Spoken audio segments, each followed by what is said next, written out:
अब जंग का एक और मैदान खुल गया है और इस बार ये इजराइल या हमास नहीं है, इस बार है पाकिस्तान और ईरान के बीच में। सबसे पहले खबर क्या है वो मैं आपको बता देती हूं और उसके बाद आज इस वीडियो में मैं आपको ये बताने वाली हूं कि कैसे अपनी एक गलती से पाकिस्तान, जिसकी हालत पहले से ही बहुत खराब है, जिसे एक वक्त ऐसा भी आया कि कोई लोन देने को तैयार नहीं था, वहां पर रोटी आटे के लिए लड़ाई हो रही थी, और वही पाकिस्तान अब एक गलती से महाभिखारी हो सकता है। इस वीडियो को आखिर तक जरूर देखिएगा। और इस वक्त जो खबर सामने आई है पाकिस्तान और ईरान के बीच एक नए युद्ध का मोर्चा खुल जाने की, इस वीडियो के आखिर तक आप जरूर समझ जाएंगे कि आखिर इसके पीछे की कहानी क्या है। शुरुआत में करती हूं, सबसे पहले खबर आपको बता देती हूं। खबर ये सामने आई कि ईरान पर हमला किया, सबसे पहले पाकिस्तान पर हमला किया गया ईरान की तरफ से, और उसके बाद पाकिस्तान ने एक दिन के बाद, और जो बहुत खतरनाक खबर आग की तरह फैली, फिर पूरी दुनिया की प्रतिक्रिया उस पर आने लगी। खबर यह थी कि फिर पाकिस्तान ने भी जवाबी कार्रवाई की और वहां पर अटैक कर दिया। अब सवाल आपके मन में यह भी होगा, अगर आप युद्ध से जुड़ी हुई जानकारी रखते हैं, कि अगर पाकिस्तान और ईरान दोनों का दुश्मन एक है, यानी कि अलगाववाद, तो फिर आखिर इन दोनों के बीच में वो देश जो कट्टर इस्लामिक देश माने जाते हैं, तो फिर वो आपस में ही आखिर क्यों लड़ रहे हैं। सबसे पहले मैं आपको यह बता दूं कि ईरान की तरफ से हमला करते हुए यह कहा गया कि वो हमला पाकिस्तान के लोगों पर नहीं कर रहा है, वो तो वहां के आतंकी संगठन पर कर रहा है, उस आतंकी संगठन पर जिसे पाकिस्तान ने पाल पोस कर बड़ा किया है, यानी कि पाकिस्तान उसे इस वक्त शरण दे चुका है। अब जब पाकिस्तान की तरफ से जवाबी कार्रवाई की गई तो पाकिस्तान की तरफ से भी यही कारण सामने आया। लेकिन क्या ये सच में है? अब चूंकि जब पाकिस्तान की तरफ से कार्रवाई की गई है तो वहां पर मौत की भी खबर मिल रही है, ये आंकड़ा 9-10 के करीब है। अब इन सब के बीच में ये समझना जरूरी है कि इसका इतिहास भी क्या कहता है। दरअसल एक समझौता है जो ईरान और पाकिस्तान के बीच में हुआ है, और वो समझौता है गैस पाइपलाइन को लेकर। ईरान और पाकिस्तान, अगर मैं आपको ऐसे और सरल भाषा में समझाऊं तो आपस में लगभग 900 किलोमीटर की सीमा है जो दोनों आपस में शेयर करते हैं, साझा करते हैं। अब आप ऐसे समझिए, एक बलूचिस्तान ईरान की तरफ है और एक बलूचिस्तान पाकिस्तान की तरफ है, और जब हमला किया गया तो यहीं पर किया गया है। अब ये जो बलूचिस्तान वाला हिस्सा है, यहां पर लंबे समय से, इससे पहले भी कई बार संघर्ष होता हुआ हमने देखा है। अब एक आतंकी संगठन जिसका नाम इस वक्त इस युद्ध के बाद या इस एयर स्ट्राइक के बाद सुर्खियों में आया, वो कौन सा नाम है? जैश अल-अदल। और ये आतंकवादी संगठन है, इसके बारे में भी मैं थोड़ा सा आपको बता देती हूं। इस पर पाकिस्तान पर इसी आतंकवादी संगठन को शरण देने का आरोप है, पालने पोसने का, बढ़ाने का आरोप है, जो पाकिस्तान पर इससे पहले भी लगते रहे हैं, आतंकवाद को समर्थन करने के आरोप।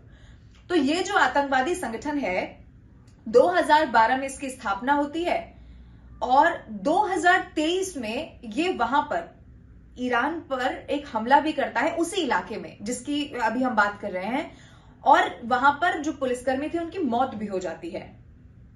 अब वो ये कहता है, ये संगठन जो आतंकवादी संगठन है, वो ये कहता है कि वो वहां के लोगों की स्वतंत्रता के लिए हमेशा लड़ता आया है और उसी दिशा में ये इस तरीके के हमले करता है। मैं आपको ये भी बता दूं कि 2013 से वहां पर जो बलूचिस्तान वाला जो इलाका है, जो ईरान वाला इलाका है, वहां पर ये हमेशा से एक्टिव रहा है, और इससे पहले भी कई सारी ऐसी खबरें इसी संगठन से जुड़ी हुई सामने आई है। अब ईरान ने एयर स्ट्राइक करते हुए ये कहा कि हमने टारगेट इस आतंकवादी संगठन को किया था, यानी कि दोनों ने एक दूसरे पर आरोप क्या लगाया, कि आरोप ये कि आप दोनों ही आतंकवाद के मामले में आतंकवाद को रोकने में विफल हो गए हैं।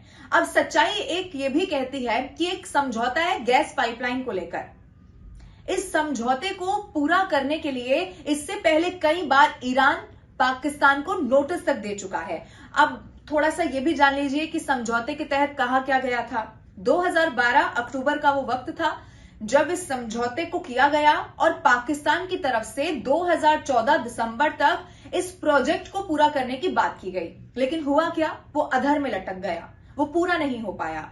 ईरान इसको लेकर कई बार नोटिस जारी कर चुका है, इसको लेकर कानूनी लड़ाई करने की भी चेतावनी दे चुका है। अब ध्यान से सुनिएगा, अगर पाकिस्तान इसको अधर में लटकाए रखता है, अगर पाकिस्तान इस परियोजना को, ये जो प्रोजेक्ट है उसे पूरा नहीं करता है, तो 18 अरब डॉलर का जुर्माना पाकिस्तान को चुकाना होगा। ये वो पाकिस्तान है जहां पर आटे रोटी के लिए लड़ाई हो रही है। तो आप सोचिए कि ये इतना बड़ा कर्जा चुकाएगा कैसे। अब ऐसे में जब आखिरी नोटिस दिया गया था ईरान की तरफ से, तब 2024 में मार्च अप्रैल के समय में तैयार रहने को कह दिया गया था 18 अरब डॉलर जुर्माना भरने के लिए। अब ऐसे वक्त में जब जनवरी का महीना है, यानी कि 2024 है, मार्च अप्रैल का वक्त आने ही वाला है, तो अब ऐसे वक्त में अटैक करना ये भी कनेक्टेड है। अब देखिए, चूंकि मैं और आपको गहराई में इसको समझाने की कोशिश करूं तो ईरान और पाकिस्तान सुन्नी और जो ईरान है वो शिया। अब बताया यह जाता है कि वहां पर, यानी कि ईरान पर जो बलूचिस्तान का जो इलाका मैंने आपको बताया, जहां से 900 किलोमीटर की लंबी सीमा लगती है, वहां का जो बलूचिस्तान है, वहां पर जो मुसलमान रहते हैं वो सुन्नी है। अब वहां हमेशा से कहते आए हैं, वो समय समय पर हमने वहां से देखा है, वो भेदभाव का आरोप लगाते रहे हैं कि चूंकि हम सुन्नी हैं इसीलिए हमारे साथ अच्छा व्यवहार नहीं होता है। अब ये जो जैश अल अदल आतंकवादी संगठन है, वो इसी नाम पर, जिस पर आरोप पाकिस्तान पर है, उसे पालने पोसने का, अब वो इन्हीं की स्वतंत्रता की बात करते हुए बहुत बार ऐसा हमने देखा है कि ईरान के इस इलाके पर अटैक करता है। लेकिन अब कहा यह जा रहा है कि भाई हम तो आतंकवादियों के खिलाफ ये जो हमने एयर स्ट्राइक की है वो की है। लेकिन क्या सच में ऐसा ही है? क्या इसके पीछे ये बड़ा प्रोजेक्ट जो अभी भी अधर में लटका हुआ है, ये तो बड़ा कारण नहीं है? तमाम सवाल हैं।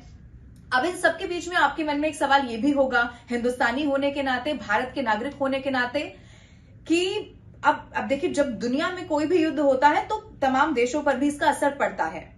तो अब ऐसे वक्त में इस वॉर का या इस वॉर फ्रंट का भारत से क्या लेना देना है, या भारत की इस पर क्या प्रतिक्रिया है? अगर आपका सवाल यह है तो इसका जवाब भी जरा सुन लीजिए। भारत के विदेश मंत्रालय ने इस बात को दोहरा दिया है कि भारत की आतंकवाद को लेकर जीरो टॉलरेंस की नीति है, लेकिन यह भी कहा है कि अपने आप की रक्षा करने का अधिकार हर देश को होता है।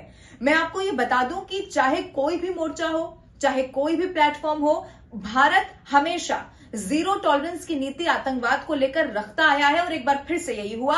भारत, मैं आपको यह भी बता दूं कि पाकिस्तान को लेकर बहुत मुखर होकर यह कहता है कि भारत पाकिस्तान से तब तक अच्छे रिश्ते नहीं रख सकता जब तक कि पाकिस्तान आतंकवाद को पालना पोसना बंद कर दे। और बहुत मौके ऐसे रहे हैं कि जब आतंकवादियों से जो कनेक्शन जुड़ता है वो पाकिस्तान का ही आखिर में जाकर जुड़ जाता है। अब ऐसे वक्त में जब पाकिस्तान और ईरान के बीच में ये युद्ध की शुरुआत हो गई है, अगर हम ये कहें तो गलत नहीं होगा, तो भारत का स्टैंड बहुत क्लियर है कि अगर यह आतंकवाद के समर्थक है तो हमारा इससे कोई लेना देना नहीं है, वो देश जाने और उनका काम जाने, बहुत देसी भाषा में। अब इन सबके बीच में सवाल यह भी है कि क्या आने वाले समय में पाकिस्तान और ईरान के बीच में एक बड़ा युद्ध होता हुआ भी दिख सकता है क्या? मैं आपको बता दूं, इसका डिप्लोमेटिक आंसर दिया गया है इन्हीं दोनों देशों की तरफ से कि हमारी लड़ाई तो आतंकवाद के खिलाफ है, यानी कि वो आतंकवादी संगठन जिसका मैंने इससे पहले भी जिक्र किया, जो ईरान कह रहा है, और फिर पाकिस्तान की तरफ से भी बदला लेते हुए, यानी कि जो एक बार फिर से एयर स्ट्राइक की गई उसको करते हुए यही कहा गया।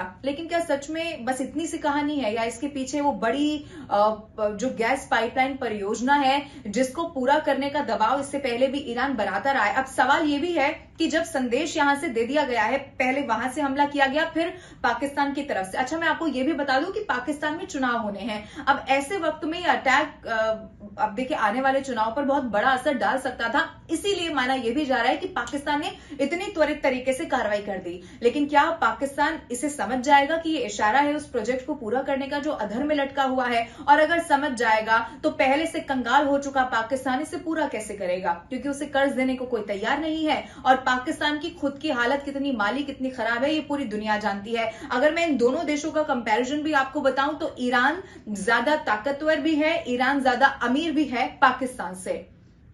तो अब पंगा तो ले लिया है पाकिस्तान ने, तो फिर अब इसको पूरा कैसा करेगा? अब जो ये परियोजना जिसे 2014 में पूरा हो जाना था, अब 2024 हो गया है, तो क्या अभी ये पूरा कर पाएगा? इन सब पर नजर हमारी लगातार बनी रहेगी। अगर आप युद्ध से जुड़ी हुई खबरों में इंटरेस्ट रखते हैं और ये वीडियो आपको अच्छा लगा तो आप कमेंट करके भी जरूर बताइए। आपकी राय इस वीडियो को लेकर या इस युद्ध को लेकर क्या है, ये भी आप कमेंट करके जरूर बताइए।